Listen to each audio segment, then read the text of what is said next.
Ça, c'est la nouvelle série thriller disponible sur Prime Video et clairement, ne passe pas à côté, on est sur une très bonne série. La série Steel est sortie le 21 janvier sur Prime Video. En totalité, tu as directement les 6 épisodes. Honnêtement, j'ai déjà regardé les 3 premiers, j'adore la série.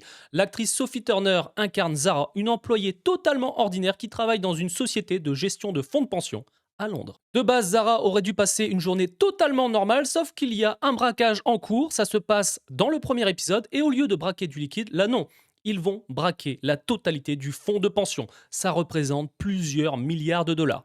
Et Zara, malheureusement, n'a pas le choix que de les aider, sauf qu'il y aura des répercussions dans les autres épisodes. Et tu verras que c'est bien plus profond qu'un simple braquage. On est vraiment une série qui monte en pression, qui monte en tension psychologique.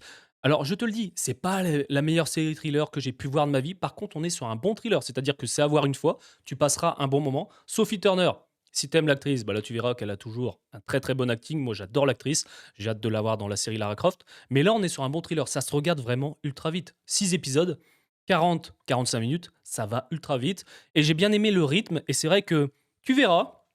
Sans te spoiler, tu risques d'être très surpris. Mets-moi dans les commentaires si tu as vu la série Steel sortie ce jour. Alors je présume que certains vont la binge-watch directement. Moi je vais la terminer ce soir et je le précise, pas de spoil dans les commentaires. Surtout, elle vient de sortir. Respectez ceux qui n'ont pas pu la voir ou qui n'ont pas encore eu la chance de regarder. C'est vrai que c'est sorti ce jour. Beaucoup vont la regarder ce soir. Donc franchement, je t'invite vivement à voir la série.